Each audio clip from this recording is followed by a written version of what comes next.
Well, 1 year from tonight, we should know who Americans have elected as our next president. Our choices right now include Republicans, Democrats, independents, men, a woman, and 2 minorities. And as WGN's Antoine Lewis reports, this year, the diversity of choices has created a different political debate. Antoine. Stephen Allison, it started back in February with a remark from Delaware Senator Joe Biden about Senator Barack Obama. Biden called Obama, quote, articulate, bright, and clean. Now, Biden's words were a catalyst for discussions about black stereotypes, but it also opened a sore subject for many black Americans. Namely, what does it mean to be black enough? Exactly, because he truthfully had no business claiming black, nor did anyone accept him as black in those times. For the presidency of the United States of America. Reverend Jesse Jackson, Carol Mosley Braun, Shirley Chisholm, and Reverend Al Sharpton, all African Americans who have sought the highest office in the United States. My candidacy for president. Yet when Illinois Senator Barack Obama announced his bid for president, it set off a national debate that escaped his predecessors, a debate about being black enough. So part of the history of this phrase has to do with what audience expectations are. Dr. Ken Warren is a scholar of African American studies at the University of Chicago. He feels the debate surrounding Senator Obama's blackness is based in history, dating back to the 1800s and Frederick Douglass, a mixed-race, well-educated abolitionist. The audience that they were trying to persuade as to the evils of slavery might not be as persuaded because he wasn't conventionally even though black enough. him, like many other mixed race and MGM people, are the ones who fought for everyone's rights, we still aren't black enough. And I think that's funny how they're now mad at everyone for all the work they put in. But why didn't they put in the work? Many African Americans' questions about being black enough extend beyond political perceptions. It speaks to a subject that is still very sensitive within the black community. Some people just think if you act a certain way, you're not black enough.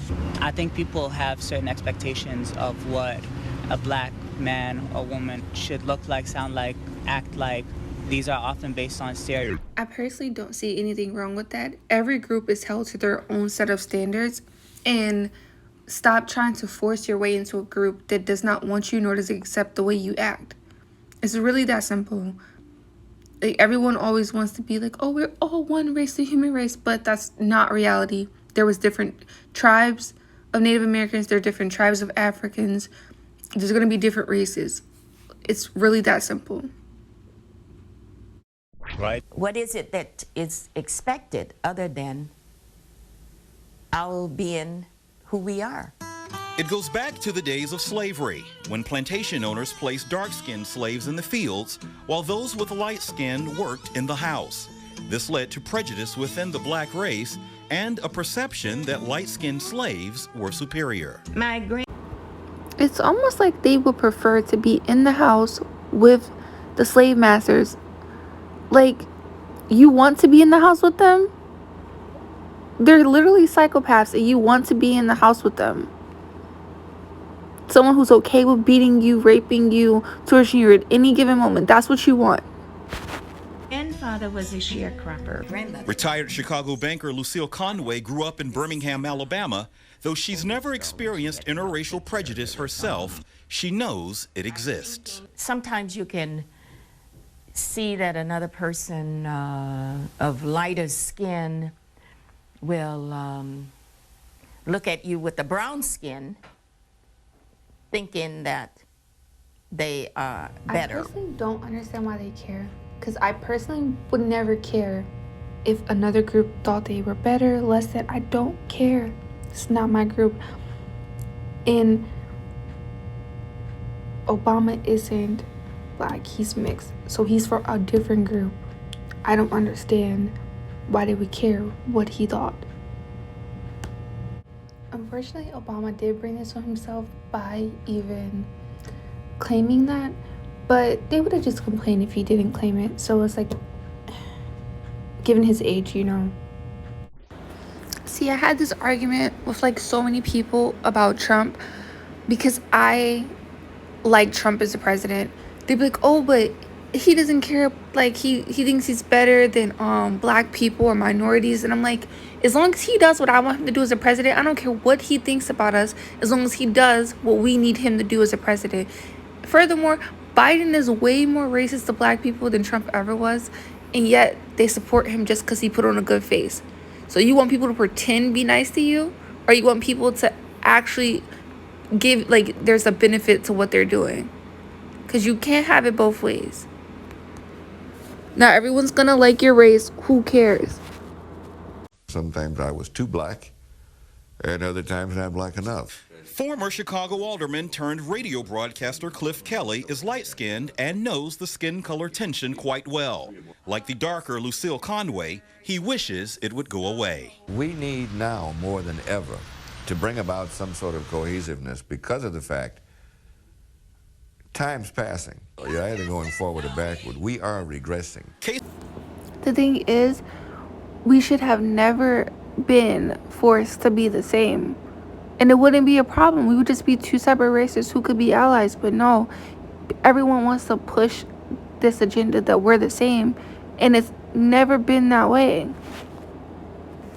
All his cause was for them to hate us, for constantly being compared, us to hate them because they're constantly jealous, and it's a never-ending cycle. So it needs to go back to normal. You need to be mulattoes and mulattoes, and they need to be black people, and that's fine. Because I'm allies to a lot of black people, and I'm pretty sure a lot of black people are allies to us. Case in point, this recent story out of Detroit. A black nightclub DJ offering free club admission only to light-skinned black women. The nationwide uproar caused the event to be canceled. I wouldn't have wanted to go, like, at all. But I'm not going to get mad at them for, like, being upset because that's, like, their feelings. But me personally, if somebody doesn't want me there, why would I go? You know what I mean? Like, I don't know. That's just the way I view stuff. But I can't tell them how to feel. African Americans today, younger people, who for whatever reason don't know the history. This march will not continue. The history that the civil rights movement was based on equality and not the hue of one's skin. The history that as long as there is racism, reopening old wounds will not bring about healing for blacks or any other race. But the thing is, if you're mixed or light-skinned black, the wound never healed for us because we were the ones being attacked constantly. We were the ones being beat on and targeted out because we were perceived as weaker. So maybe the old wounds won't help black people, but us light-skinned people, yeah, it never healed to begin with. Particularly in a country where the only thing that matters in its leader is who's American enough. I think that we will get it together. The only way to get it together is to allow us to be mulattoes, and them to be black. Because they're never gonna be comfortable with us claiming black, and we're never gonna be comfortable claiming black because that's not who we are. And I don't blame them personally for not wanting us to claim black. We're not black. It does sadden me to think about in 2007 that we are still concerned about black and white rather than being concerned about mankind. The problem here is that this discussion about whether or not Obama is black enough or not is largely a distraction.